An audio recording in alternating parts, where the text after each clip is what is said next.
Do you ever think about those Christmas traditions that only poor families truly remember? The ones that shaped holidays with love instead of money? In the 1970s, these traditions taught children that celebration was not about what you had, but who you shared it with. So what happened to that quiet wisdom? Hanging newspaper cutout snowflakes instead of store-bought decorations was a quiet ritual that turned bare windows into winter wonderlands without spending a single cent. Families gathered around kitchen tables with stacks of old newspapers, folding and snipping until delicate patterns emerged from pages filled with yesterday's headlines. Children learned geometry without knowing it, discovering how one careful fold created symmetry that sparkled when light passed through. These snowflakes hung from threads of sewing scraps, spinning gently whenever someone walked past or when the heater kicked on. Parents taped them to windows facing the street, and neighbors walking by could see the effort glowing from inside. Some families kept their favorites year after year, pressing them flat inside heavy books until the next December arrived. The newspaper ink sometimes smudged fingers and left faint gray marks on windowsills. But that was part of the magic. Looking back, those fragile paper creations carried more meaning than anything bought from a store, because every cut and every fold was made with patience, imagination, and a love that money simply cannot replace. Using popcorn and cranberry strings as tree garland was one of those traditions that turned a simple evening into a family production line filled with laughter and sticky fingers. Someone popped the corn in a heavy pot, while others threaded needles with whatever string the house could spare, and then the real work began. Children learned quickly that freshly popped kernels crumbled under pressure, so patience was the only way forward. The rhythm of pushing a needle through soft white puffs and deep red berries became almost hypnotic, a meditation disguised as decoration. Fingers turned sticky from cranberry juice and slightly greasy from popcorn oil, but nobody minded because the garland grew longer with every passing minute. By the time the strings wrapped around the tree, they looked rustic, warm, and completely unique. After Christmas, the strings were hung outside as gifts for winter wildlife, and birds would feast on the leftovers for days. Those popcorn and cranberry chains connected families to generations before them, when every decoration came from the kitchen and every ornament carried the fingerprints of someone who made it with care. Giving handmade gifts wrapped in brown paper bags was something poor families did not because they wanted to be crafty, but because wrapping paper cost money that simply was not there. Grocery bags were smoothed flat, turned inside out to hide the store logos, and transformed with crayons, stamps, or careful drawings made by small hands eager to contribute. The gifts inside were often handmade too, pot holders woven on tiny looms, carved wooden spoons, knitted scarves with dropped stitches that showed where a child had tried their best. Ribbons came from last year's packages or from fabric scraps saved throughout the year. The crinkle of brown paper on Christmas morning sounded different from glossy store wrapping, earthier somehow, more honest and more real. Children tore into these packages knowing that everything inside them came from time and effort rather than a checkout line. Some families reused the same bags year after year, adding new drawings each December until the paper softened like cloth. Those humble packages taught children that the value of a gift lives in the intention behind it, not the price attached. Reusing the same patchy artificial tree for decades was a tradition born from necessity that somehow became a source of quiet family pride. These trees arrived missing branches from the start, bargain bin specials purchased with coins saved in jars throughout the year. Each December, the tree emerged from its box looking slightly worse than before, with bent wire limbs, faded needles, and gaps that grew wider with every passing season. Families learned to rotate the bare spots toward the wall and cluster ornaments strategically to hide the worst damage. Some trees required rubber bands, twist ties, or creative engineering just to stay upright in their wobbly stands. Children grew up measuring time by how much the tree had changed, remembering the year one section collapsed completely, or the Christmas when Dad wired a real branch onto the frame to fill a gap. Nobody talked about replacing it because that money always went somewhere more urgent. That battered tree became beautiful through sheer familiarity, a crooked symbol of every holiday the family had survived together and every struggle they had faced side by side. Saving and ironing wrapping paper for next year was a ritual that happened the moment the last gift was opened on Christmas morning. Mothers moved quickly, smoothing creased sheets before children could ball them up and toss them aside. The paper went into neat stacks sorted by color or pattern, then stored in drawers or boxes marked for next December. Throughout the year, that paper waited, sometimes pulled out for birthdays or other occasions when store-bought wrap was out of reach. By the time it reappeared at Christmas, the creases told stories of packages past, and careful eyes could sometimes spot the tape shadows from earlier wrappings. Ironing the paper on low heat became an art form, pressing out wrinkles without scorching the thin surfaces. Some sheets lasted 3 or 4 years before finally giving way, and by then they felt almost like family members themselves. Children learned that nothing was truly disposable, that everything could find a second purpose if you cared enough to save it. Those wrinkled sheets of reused paper wrapped gifts just as well as anything fresh from the store, and the love inside shone through regardless of how many times the paper had been folded before. Receiving one meaningful gift instead of a pile was something poor families understood in ways that wealthier households never quite grasped. Children woke on Christmas morning knowing there would be one package under the tree with their name on it, maybe 2 if the year had been especially kind to the family budget. That single gift carried enormous weight, chosen carefully after months of saving and sacrifice that parents tried their best to hide from young eyes. Opening it slowly became almost ceremonial, stretching the moment because there was no stack waiting behind it. Some years the gift was practical, new shoes or a winter coat, and children learned to find joy in things that kept them warm and safe through bitter months. Other years it was something small but magical, a book, a doll, a set of colored pencils that opened doorways into imagination.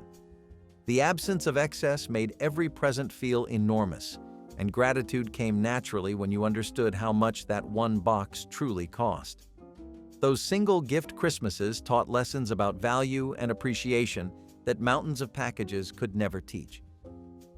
Stockings made from actual old socks were hung by the stove or radiator with the same pride other families gave to velvet and embroidery. These were real socks, often stretched and darned at the heel, washed clean and pinned to whatever surface could hold them through the night.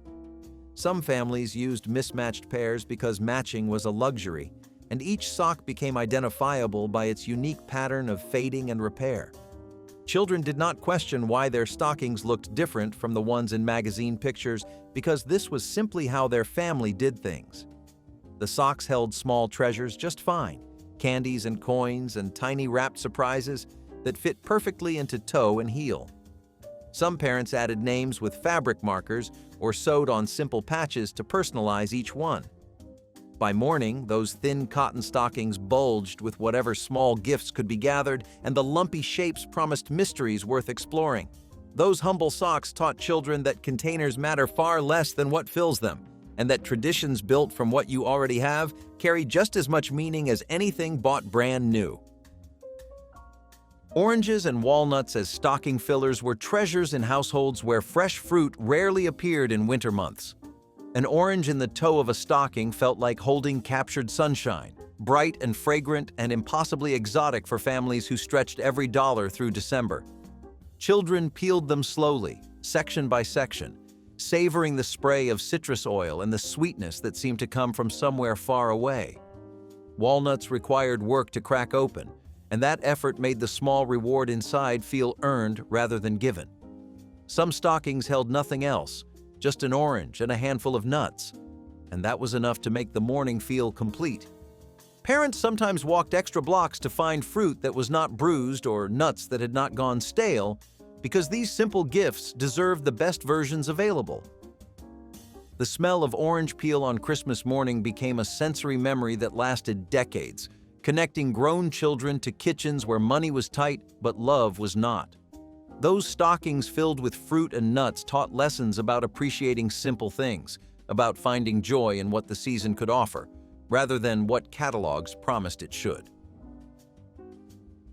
hand-me-down church clothes as Christmas morning outfits were pressed and laid out the night before like the finest formal wear. These were garments that had already traveled through older siblings, hemmed and let out and hemmed again as each child grew into them. Mothers spent hours the week before Christmas, mending seams, replacing buttons, and scrubbing stains that had survived multiple owners. Children wore these clothes proudly to church services and family gatherings, understanding somehow that their best was not measured by newness, but by care. Some outfits had been handed down so many times that the original owner was just a name in old photographs. Shoes were polished until they shone, even when the soles were wearing thin and the toes were getting tight. The transformation from everyday clothes to Christmas best happened through attention and effort, not through shopping bags. Children learned to stand taller in garments that carried family history, knowing they were part of a chain that stretched backward and forward through time. Those hand-me-down outfits taught that dignity comes from how you carry yourself, not from what you can afford to buy. Burning scrap lumber and cardboard in the fireplace was how many families kept warm during the holidays when proper firewood was beyond reach. Broken pallets from behind the grocery store, construction scraps gathered from building sites, and cardboard boxes flattened and stacked became the fuel that made Christmas Eve feel cozy. Children helped collect materials throughout December, understanding that warmth was something you worked for, rather than something that simply appeared. The fire crackled differently with each type of scrap, sometimes popping with leftover nails, sometimes flaring bright from wax coatings on cardboard. Families sat close together, not just for togetherness, but because the heat faded quickly past the first few feet. Some houses had no fireplace at all and relied on space heaters surrounded by the same cardboard that might have burned in luckier homes. The smell of burning paper and old wood became the smell of Christmas for children who knew no other way. Those improvised fires taught that warmth is precious, that resourcefulness matters, and that gathering together around whatever light you have is what makes the coldest nights survivable. Hot cocoa made from powdered milk and cocoa dust was the drink that warmed December evenings in homes where real chocolate was a rare luxury.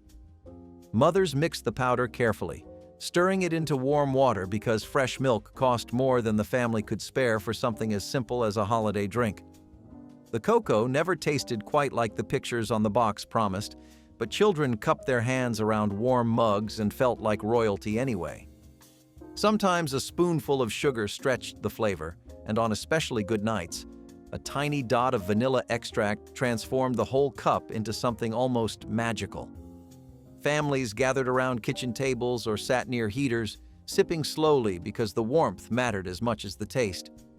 The steam rising from each mug fogged up cold windows, and children drew pictures in the condensation while their parents watched with tired smiles. Nobody complained about the thin texture or the slightly gritty finish, because this was Christmas cocoa, and it came with love stirred into every spoonful. Those simple cups taught children that warmth is not measured by ingredients but by the hands that prepare it and the people who share it with you. Listening to free Christmas carols on AM radio all season was how many families filled their homes with holiday music when records and players were far beyond reach. The radio sat in a central spot, crackling with static between stations, and when a clear signal came through with familiar melodies, the whole house seemed to brighten. Children learned the words to songs they had never seen written down, picking up verses by heart through sheer repetition over weeks of listening. The sound quality was often rough, fading in and out as weather shifted or signals crossed, but nobody cared because the music itself was the gift. Families hummed along while cooking, cleaning, or simply sitting together in rooms lit by a single lamp. Some stations played carols non-stop from Thanksgiving through New Year, and those frequencies became as familiar as family voices. The radio required no subscription, no purchase, and no special equipment beyond the small box that had probably been in the family for years. Those crackling carols filled December with a soundtrack that cost nothing but attention, proving that holiday spirit travels through airwaves just as easily as it travels through expensive speakers. A chicken or meatloaf instead of turkey or ham was the centerpiece of Christmas dinner in homes where the traditional roasts were simply too expensive to consider. Mothers prepared these modest main courses with the same care and attention that wealthier families gave to their glazed hams and golden turkeys. The chicken was seasoned with whatever spices the pantry held, roasted until the skin crackled, and presented on the best platter the house owned. Meatloaf came wrapped in strips of bacon when bacon was available, or simply glazed with ketchup and baked until the edges caramelized into something almost elegant. Children never knew to feel disappointed because this was their Christmas dinner, and the pride on their parents' faces made every bite taste like a feast. Side dishes stretched the meal further: mashed potatoes made fluffy with extra water, green beans from cans dressed up with butter, and rolls baked from scratch because dough cost less than store-bought bread. Those humble dinners taught children that celebration lives in the gathering, not the menu, and that a table surrounded by family is always abundant enough. Using catalog pages as decorations and gift tags was a tradition born from the stacks of Sears and JCPenney wish books that arrived every fall. Children spent hours circling items they knew they would never receive, and when Christmas finally came, those same pages found new purpose. Parents cut out colorful pictures of toys, clothes, and household items, gluing them onto cardboard to create ornaments that cost nothing but time. Gift tags came from the glossy pages too, trimmed into neat rectangles with handwritten names added in careful cursive. The catalog images brought a strange kind of joy. Pictures of abundance decorating homes that had so little. Some families strung the pages together into garlands, creating chains of wishes that wrapped around door frames and windows. Children recognized the items they had dreamed about now hanging from branches or taped to wrapped packages, and somehow that made the wishing feel complete even without the actual gifts. Those catalog decorations taught children to find beauty in what others might throw away, and to transform longing into something creative and wonderfully bright. Homemade coupon books as gifts for parents were treasures that children created with construction paper, crayons, and fierce determination to give something meaningful. Each coupon promised a specific act of kindness: one free hug, help with dishes for a week, breakfast in bed made by small hands that could barely reach the stove. Children decorated every page with drawings, stickers, and carefully written words that sometimes misspelled love in the most endearing ways. Parents received these books with tears they tried to hide, understanding that their children had given the only currency they truly owned: their time and their effort. The coupons were redeemed slowly throughout the year, each one a reminder of that Christmas morning when a child handed over something made entirely from heart. Some families kept these books for decades, tucked into drawers alongside birth certificates and old photographs. The pages yellowed and the crayon faded, but the promises written inside never lost their power. Those homemade coupon books taught children that the most valuable gifts cannot be purchased, and that love expressed through action means more than any wrapped package ever could. Tinfoil stars and foil-wrapped cardboard ornaments were the sparkling solution for families who wanted their trees to shine without spending money on store-bought decorations. Mothers saved aluminum foil from whatever cooking required it, smoothing out wrinkled sheets and cutting them into shapes that caught every bit of light the room could offer. Cardboard from cereal boxes and shoe boxes became the foundation, cut into circles, stars, and bells before being wrapped carefully in the precious foil. Children helped press the metallic surface smooth, learning patience as they worked the material around curves and points without tearing. The finished ornaments hung from branches on loops of thread or bent paper clips, spinning slowly and reflecting the tree lights in tiny bursts of silver. Some families added touches of color by pressing crayon shavings between layers of wax paper, creating stained glass effects that glowed when backlit.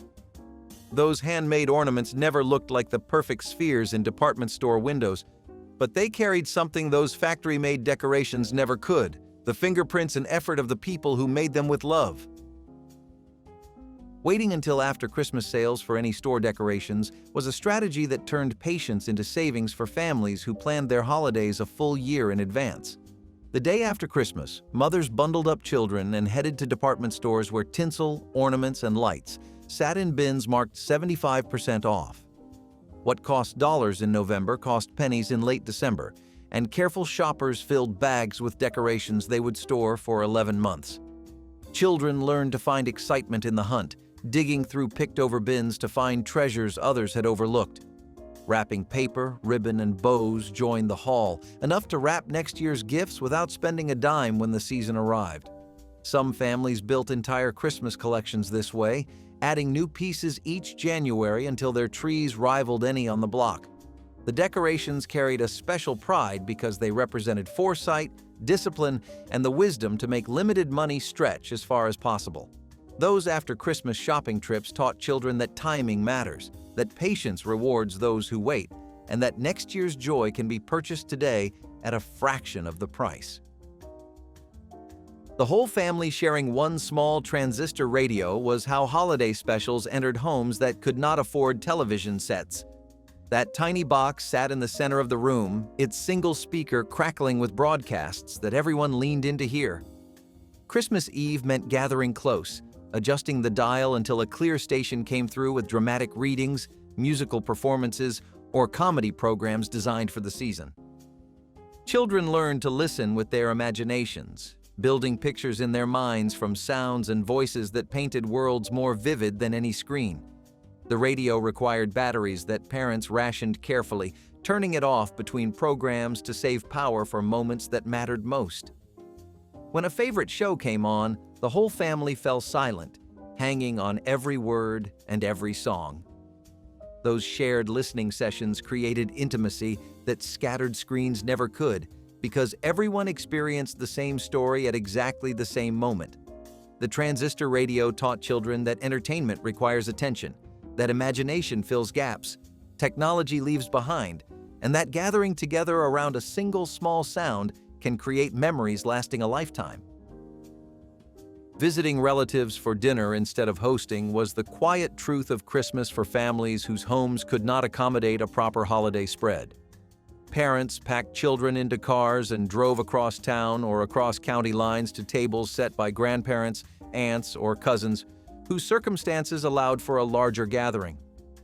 The car ride itself became part of the tradition, windows fogging with breath while children watched familiar landmarks pass in the winter darkness. Arriving at someone else's house meant warmth, noise, and the overwhelming smell of food that had been cooking since dawn. Children played with cousins in rooms they saw only a few times each year, exploring spaces that felt both foreign and familiar. Parents sat at tables where they had once been children themselves, surrounded by faces that reminded them how far they had come and how far they still had to go. The drive home happened in sleepy silence, bellies full and hearts heavier with gratitude that could not quite find words.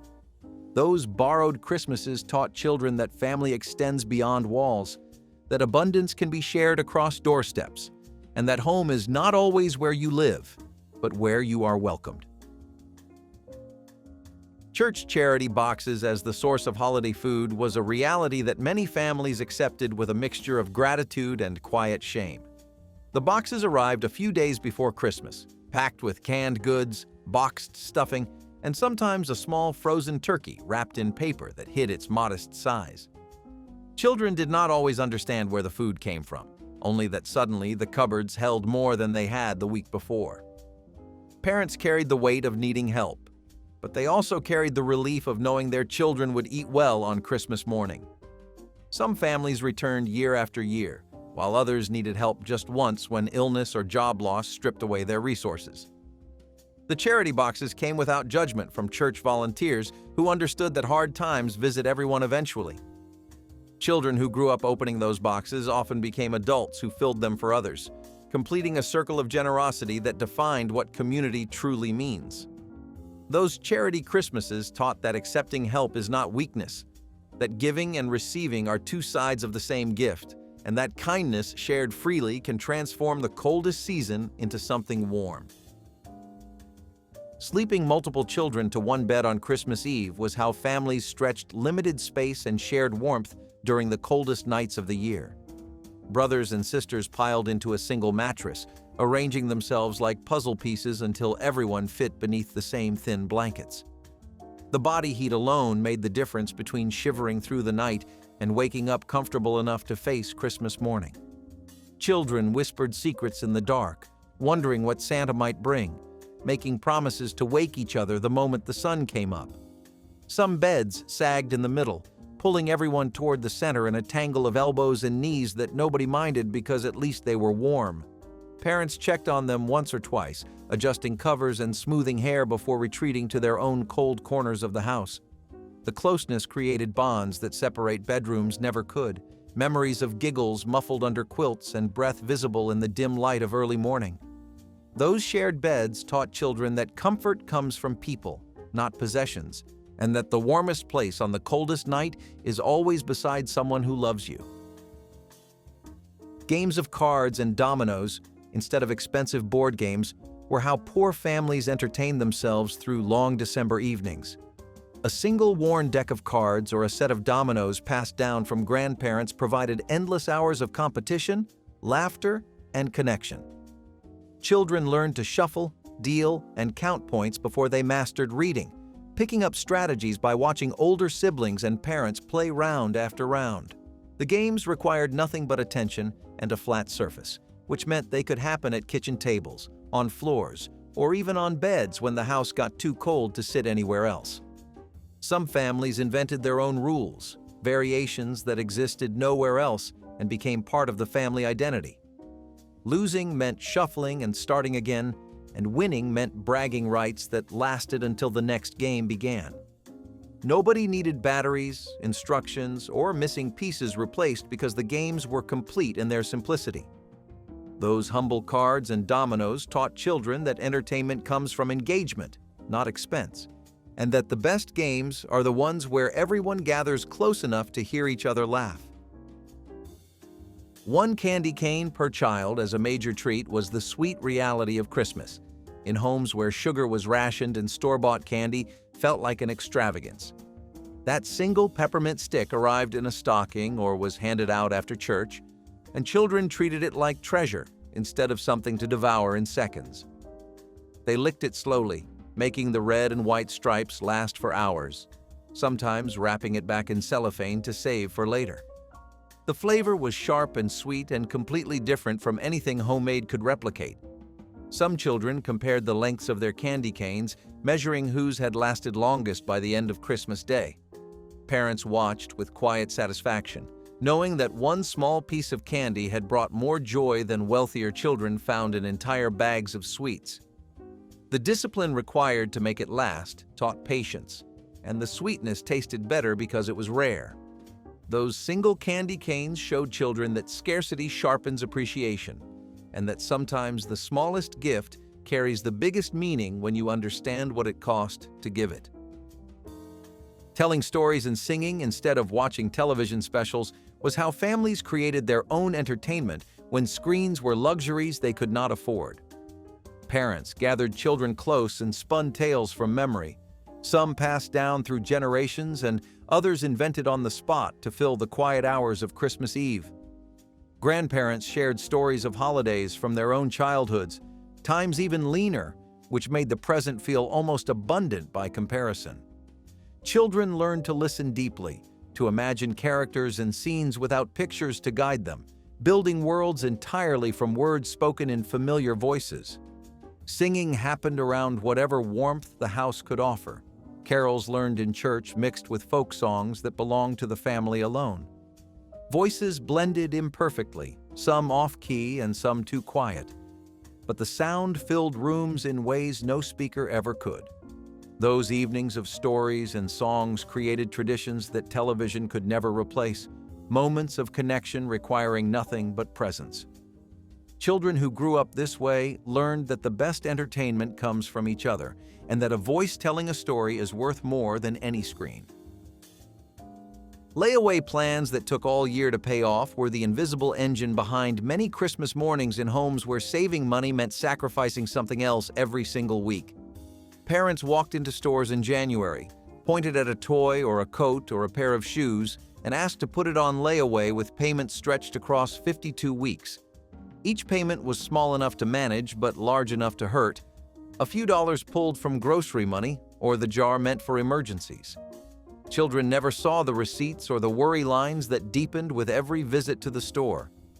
They only saw the gift on Christmas morning, wrapped and waiting, with no idea that it represented a full year of quiet discipline. Some parents made their final payment just days before the holiday, retrieving packages they had visited and imagined giving for months.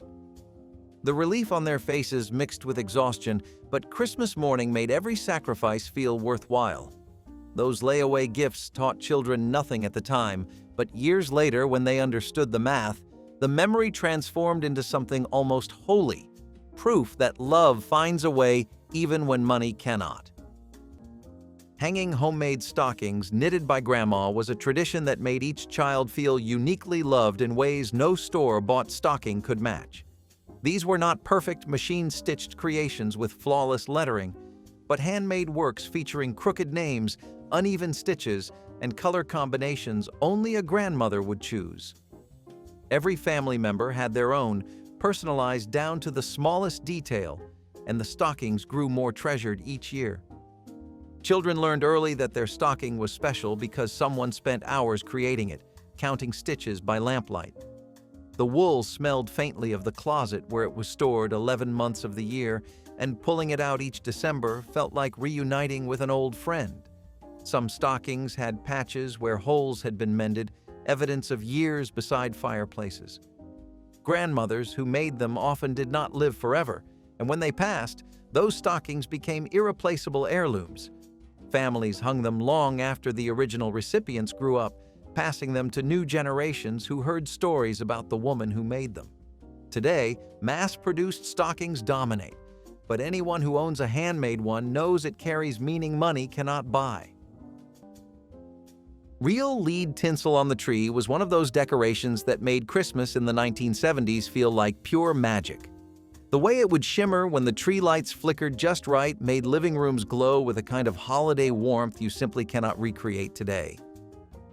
People loved it so much that kids would stand there and gently run the metallic strands through their fingers just to watch them sway, catching every bit of color reflected from the bulbs. LED was not a word anyone thought about then, at least not the way we understand it now.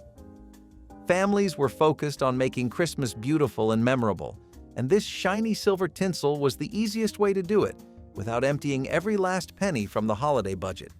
The tinsel never tangled as much as the modern plastic ones do. It hung perfectly straight, and it turned every tree into something out of a winter dream. But of course, now we know better. Today, if you even attempt to sell something like that, you are breaking federal safety regulations and putting yourself on the wrong side of the law. What was once harmless sparkle is now considered a toxic hazard, banned for the sake of health and safety. It is strange how something that made childhood feel so bright can end up on a list of forbidden items. But maybe that is exactly why we remember it so fondly, because it belonged to a world that did not yet fear every little thing. Tinsel was supposed to go on the tree. It did not stay there. Those thin silver strands had a mind of their own. You draped them carefully, one strand at a time, like the box suggested, or you grabbed a fistful and threw it like confetti. Either way, tinsel ended up everywhere, on the carpet, on the couch, in your hair, wrapped around the cat. You would find it in random places for months, behind the TV in February, stuck to a sock in March, one piece clinging to the back of a chair like it was hiding from the vacuum. Tinsel was not decoration. It was an infestation with a holiday theme. Some families used it sparingly. Others went full blizzard, layering it so thick you could barely see the ornaments underneath. Either way, it reflected every light in the room and made the tree shimmer like something from a movie. The cheap tinsel was paper-thin and tore if you looked at it wrong. The fancy stuff was heavier, shinier, and somehow ended up in your mouth at least once per season. Pets loved it, vacuums hated it, and no matter how careful you were during cleanup, at least one strand survived until Easter. Tinsel was chaos. Beautiful, sparkly, impossible to contain chaos, and you loved every strand of it. Baking cookies in Toy Easy. Bake ovens was a rite of passage for children who wanted to feel like real grown-ups in the kitchen without anyone hovering too closely. These small plastic ovens used a light bulb to generate just enough heat to turn tiny packets of batter into miniature treats that tasted more like accomplishment than actual dessert. Kids would mix the powder with water, pour it into little pans, slide them into the glowing slot, and wait with the kind of patience only Christmas anticipation could rival. The cookies came out slightly undercooked or slightly burnt, but nobody cared because the magic was in the making, not the eating. Parents loved these ovens because they kept children busy for hours, while real holiday baking happened nearby. The smell of warm dough drifted from the tiny appliance, mixing with the scent of pine needles and cinnamon from the kitchen. Some children even wrapped their creations as gifts, presenting lopsided cookies to grandparents who pretended they were delicious. Today, safety concerns and changing toy trends have pushed these ovens to the fringes, but anyone who spent a December afternoon baking under a light bulb knows the pride that came from those imperfect little sweets. Lighting fireworks for Christmas Eve or midnight mass was an unexpected but beloved holiday tradition in certain parts of the United States. The winter sky would crack open with bursts of color, echoing through neighborhoods that were otherwise quiet and peaceful. Families bundled up in coats, stood on porches, and watched sparks rain down like tiny stars falling just for them. It was loud, dramatic, and incredibly festive.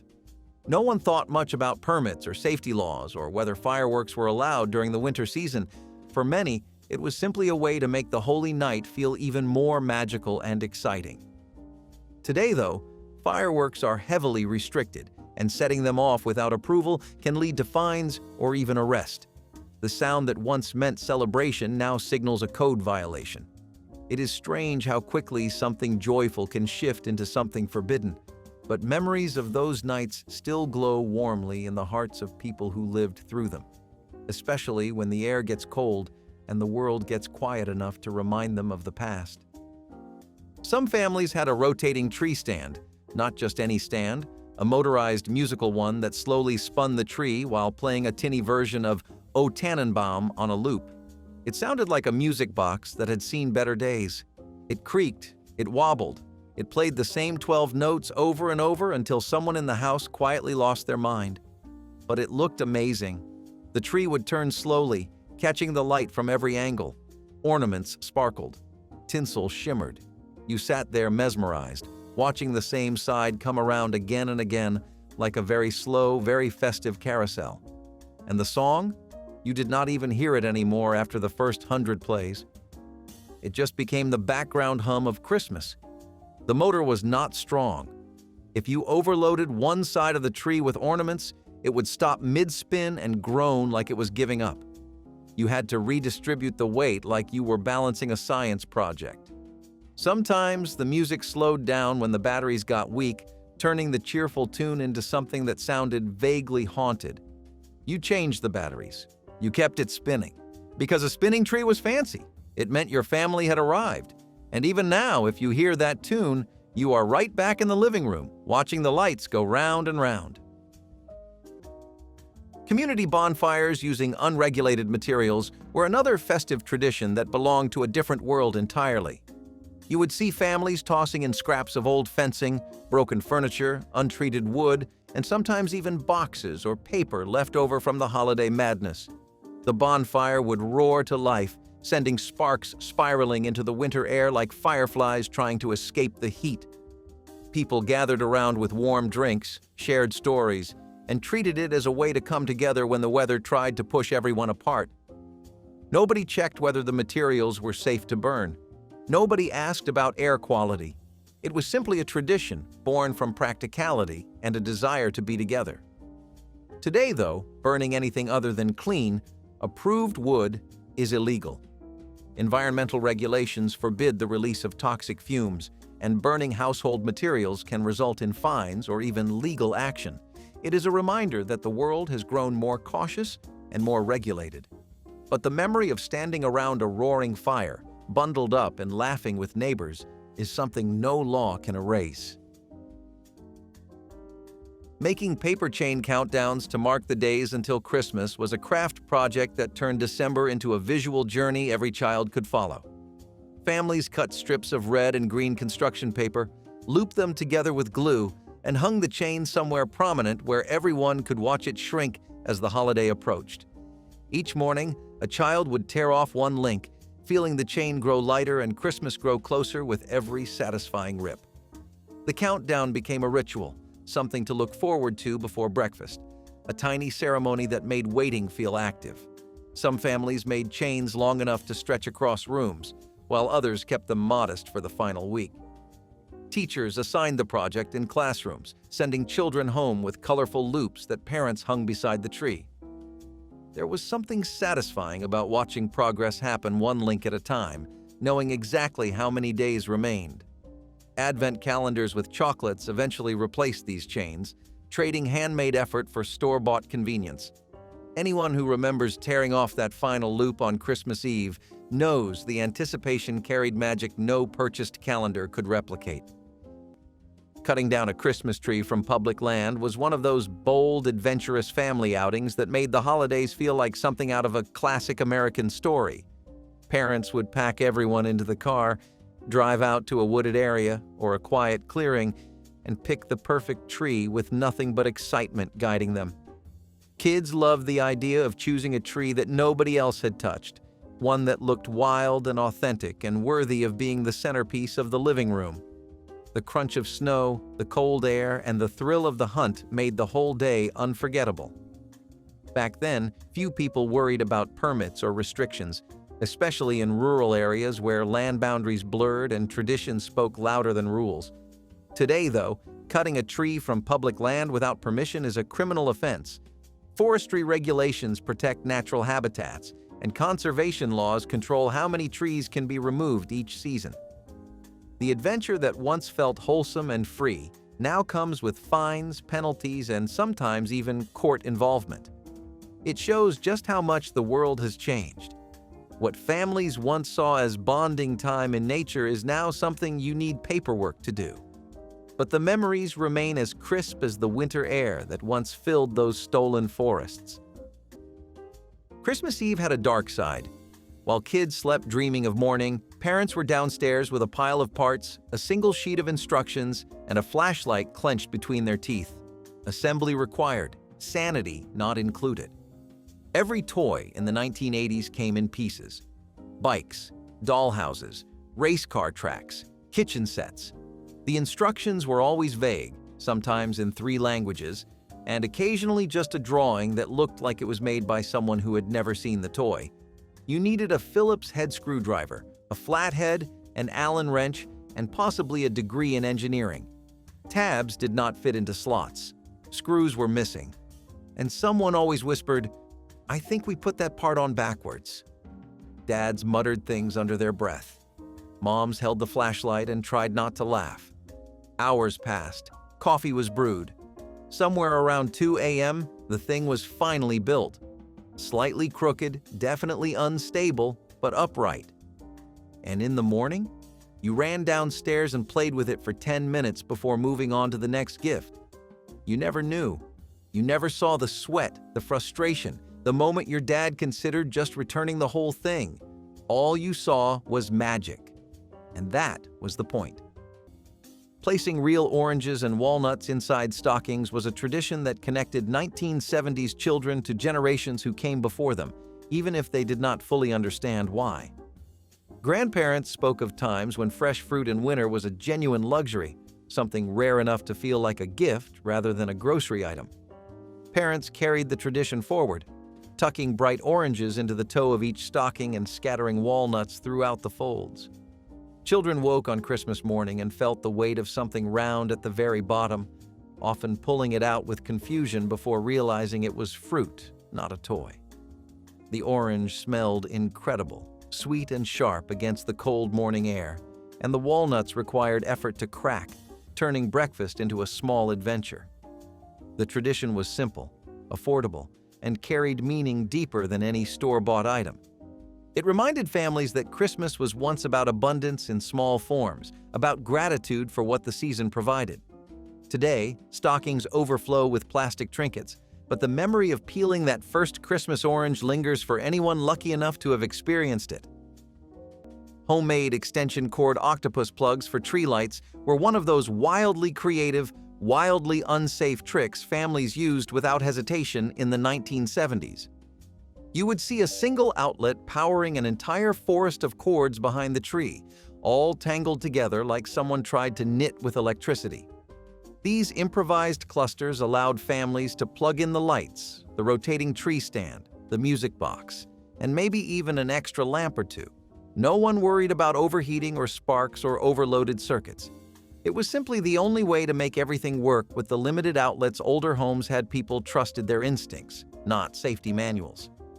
Today, though, building or using something like that is a clear violation of electrical codes. You can be fined, cited, or required to remove them immediately. Modern power strips have surge protection, insulation rules, and testing certifications because the old methods caused more fires than most families ever knew. The shift feels huge when you think about it. Back then it was creativity. Today it is negligence. But anyone who grew up during those years remembers crouching behind the tree, plugging one more cord into the impossible cluster, hoping it stayed together just long enough to make the living room glow. Some trees were green, some trees were real, and some trees were aluminum. Shiny, silver, space-age aluminum, standing in the corner of the living room like a prop from a 1960s sci-fi movie that refused to leave. These trees did not have lights on them. They had a color wheel. A rotating disc with red, blue, green, and gold panels sat on the floor, shining a spotlight up at the tree. As it turned, the whole tree changed color, slowly cycling through a psychedelic holiday light show. It looked like Christmas on another planet. Some people loved it. Others thought it was the strangest thing they had ever seen. Either way, you could not look away. The aluminum branches were sharp. You learned that the hard way if you tried to hang ornaments too fast. The tree made a faint metallic rustle every time someone walked past, and it never smelled like pine because it was not pine. It was reflective industrial material shaped like a tree. But when that color wheel hit it just right, magic. Grandma had one in the den. Your weird aunt had one in the living room. You probably still remember exactly where it stood and what it looked like glowing red at midnight. They do not make them like that anymore. And maybe that is for the best, but also, maybe not. Caroling door to door after supper was one of those traditions that made the cold December air feel warmer simply because you were sharing it with neighbors. Families bundled up in scarves and mittens, grabbed songbooks or relied on memory, and walked from porch to porch singing carols that echoed off snow-covered lawns. Neighbors opened their doors with surprise and delight, sometimes joining for a verse, sometimes pressing cookies into small gloved hands. The singing was rarely perfect, voices cracking on high notes and children giggling through verses. But perfection was never the point. The point was connection, the kind that only happens when people show up unannounced with nothing to offer but a song. Streetlights glowed overhead, breath turned to mist, and for a few hours the neighborhood felt like a single extended family. Parents taught children lyrics passed down for generations, and singing them aloud in the dark created memories that outlasted any gift. Today, caroling has become rare, replaced by busy schedules and concerns about knocking on strangers' doors. But anyone who walked those cold streets with a chorus of voices still remembers the feeling of belonging to something larger.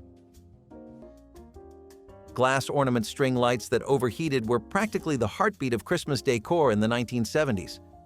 When you plugged them in, the whole house lit up with colors that felt warm, deep, and slightly dramatic, something modern LED lights never quite managed to recreate. The bulbs were thick and glossy, the kind you could tap lightly and hear a tiny clink as if they were miniature ornaments in their own right. Every family had at least one set, sometimes passed down from older relatives who swore by their glow. Of course, those bulbs burned hot enough to toast your fingers if you held them too long, but that was part of the charm. You learned to respect them the same way you respected stovetops or ovens. Today, though, anything that overheats even slightly is pulled off the shelves before it ever reaches a living room. Modern electrical codes ban lights with certain wiring thickness and heat output, and anything with a glass bulb is quietly pushed into the category of retro danger. But those lights had personality. They flickered softly, they hummed ever so slightly, and when one bulb went out, the entire string went dark, sending the family into a comedic treasure hunt to find the culprit. that memory stays warm in a way the lights never did. There was no streaming, no on-demand, no watch it whenever you want.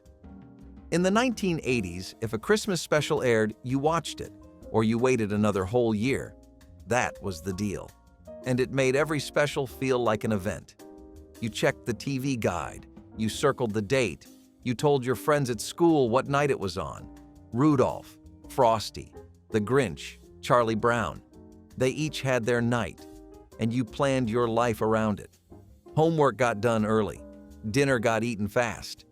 You sat in front of the TV with your feet tucked under you, waiting for that opening music like it was the national anthem. And if someone changed the channel during a commercial, war. There was no pausing, no rewinding. If you missed the part where the Grinch's heart grew 3 sizes, you just missed it. You had to imagine it based on what your friend told you at recess. Some families taped them on VHS, but that required planning, a blank tape, and someone who knew how to set the timer. Most of the time, you just showed up live and hoped for the best. The commercials were part of the magic. Toy ads that made everything look 10 times cooler than it actually was. You memorized jingles. You whispered, "I want that," 12 times per break. These specials were appointment television, and somehow that made them sacred. Recording Christmas specials off the television was an event that required planning, patience, and a willingness to sit beside the VCR with your finger hovering over the pause button. In the 1970s, holiday specials aired once a year, and if you missed them, you waited 12 whole months for another chance. Families gathered around the television with blank tapes ready, determined to capture every second of Rudolph, Frosty, or the Grinch before the next commercial interrupted. The person in charge of the remote became the hero of the evening, stopping the recording just before ads and resuming the moment the show returned. Most tapes ended up with bits of commercials spliced between scenes, but nobody cared. Those imperfect recordings became treasures, watched over and over until the tape wore thin and the picture started to wobble. Kids memorized every line, every song, and every pause where someone had fumbled the remote. There was pride in owning a collection of Christmas specials, even if the quality was grainy. Streaming killed that tradition entirely, making everything available instantly and removing the urgency that once made December broadcasts feel sacred. Unventilated indoor Christmas tree flocking was something that families approached with excitement instead of fear. In the 1970s, grabbing a can of artificial snow and coating the tree right in the middle of the living room felt like the best way to turn your home into a snowy postcard scene. Kids would gather around just to watch the powder fall onto the branches, building up that soft, white layer that made everything feel instantly festive. The smell, the sound, the little cloud that puffed up with every spray all felt like part of the fun. No one opened windows or wore masks or worried about what they were breathing in. The chemicals were just part of the magic, even if nobody knew it then. Today, though, this is the kind of thing that would get you in trouble faster than you could shake the can. Safety codes require ventilation, protective gear, or outright ban certain types of flocking materials. People talk about air quality and respiratory risks and things that were not even part of the vocabulary in the 1970s. Maybe it is for the best, but it is impossible to deny that the old way felt more enchanting. When you see old photos covered in that soft, snowy coating, you can almost smell the faint sweetness of the artificial snow and remember how proud everyone was of the winter scene they had created indoors. It started innocently. Someone pulled the Christmas lights out of the attic. One box, then another, then a tangled nightmare of green cords, burnt-out bulbs, and sheer electrical chaos. Those old C9 lights were not delicate. They were weapons. Heavy glass bulbs that could heat a room or start a small fire if you left them on too long. And they were always tangled. You sat on the floor for what felt like hours, picking at knots that seemed to multiply. One strand wrapped around another. A bulb fell out. Someone stepped on it. You found a squirrel's nest in there once. Don't ask. And the whole time, your dad stood over you saying, "Just pull it gently," which helped exactly 0%. Every year, someone said, "We should wrap these better when we put them away." Every year, no one did. You tested each bulb by unscrewing it and plugging the strand in to see which one was dead. Sometimes it was 3. Sometimes it was 12. Sometimes the whole strand just gave up on life. But when they finally worked, when you plugged them in and the whole tree lit up in fat, glowing colors, that was Christmas. Those lights were not subtle. They were hot, bright, and proud. They made the whole room feel like something important was about to happen, and they stayed tangled in the box until next year. Neighborhood tree burning events after Christmas were practically a community ritual in the 1970s. Once the holidays were over, families would drag their old trees to a designated spot, sometimes a park or an empty lot, and watch them go up in flames with everyone gathered around. The fire shot up fast, fueled by the dryness of the pine needles, and the heat would hit your face before you even stepped close. People brought cocoa, told stories, and treated it like one final celebration before the long winter settled in. There was a strange beauty in watching the last symbol of Christmas burn away, a feeling that the season was ending with a bang rather than a quiet whimper. Today, though, the idea of burning trees in a communal fire is strictly illegal. Air pollution laws, fire safety risks, and local regulations shut down anything that involves open burning of plant material. What was once a neighborhood farewell to the holiday season is now viewed as dangerous and irresponsible.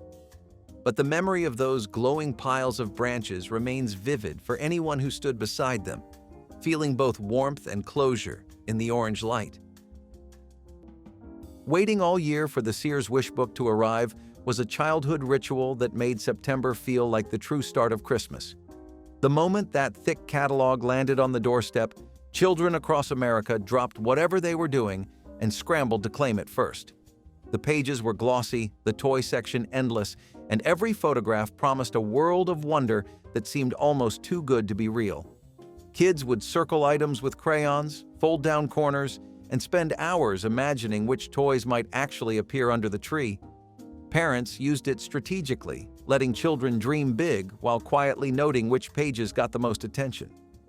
The wish book was not just a catalog, it was a planning document for the entire holiday season, a shared reference that sparked conversations and negotiations. Siblings would argue over who got to hold it, and grandparents would flip through just to see what the younger generation wanted. When online shopping replaced catalogs, the wish book quietly disappeared, and with it went a tradition that turned anticipation into an art form. Those who grew up circling pages still remember the weight of that book and the thrill of imagining Christmas morning months before it arrived. Open flame candles on trees or windowsills were one of those Christmas traditions that felt romantic, peaceful, and even holy, depending on the home you were in. The soft flicker of the flame against the glass or the pine needles created a scene that looked straight out of an old storybook. Homes in the 1970s were filled with this quiet glow, the kind that wrapped every corner in a sense of warmth that electric lights could not quite match. Nobody sat there thinking about fire codes or ember spread or how quickly a dry pine tree could catch. People trusted their instinct, their attentiveness, and the sturdiness of a candle that had been burning quietly on the same windowsill every year. And for many families, that soft flame felt like a symbol, something sacred tied to the season itself. Today, though, this tradition is treated like a disaster waiting to happen. Fire departments warn against it, insurance companies forbid it, and entire neighborhoods would panic if they saw a real candle sitting beside a curtain or leaning toward a tree. The world has gotten safer, yes, but it has also gotten stricter. Sometimes you wonder what we lost in exchange for that safety. The glow is gone, replaced with bulbs and batteries and rules that have no room for a little risk. Maybe that is the real reason that old candlelight sticks with us, because it once told us that Christmas could be beautiful without being perfect. 3 words. 3 devastating words printed in tiny letters on the side of the box. Batteries not included. You tore open the wrapping paper, you screamed with joy, you tried to turn it on, nothing, no batteries. The toy just sat there, lifeless, mocking you with its potential. You ran to your parents, they checked the junk drawer. Nothing but dead AAs and a single D cell from 1983. The stores were closed. Christmas was ruined, at least for the next 6 hours until something opened. You spent the morning staring at the toy, pressing buttons that did nothing, imagining what it would sound like if it worked. Some kids got lucky. Their parents bought batteries in advance, hid them in a drawer, and produced them like magicians at the moment of crisis. Those parents were heroes. The rest of us waited. We played with the box, we read the instructions, we held the toy up to our ear and pretended it made sounds. And when the batteries finally came, that first click, that first light, that first noise, it was better than Christmas morning itself. Because you earned it. You waited, you believed, and now you never ever forget to check the box. If any of these traditions stirred a memory or warmed your heart, share your story in the comments below. Tap like to keep this nostalgia alive, and subscribe so you never miss another walk through the Christmases we carry with us.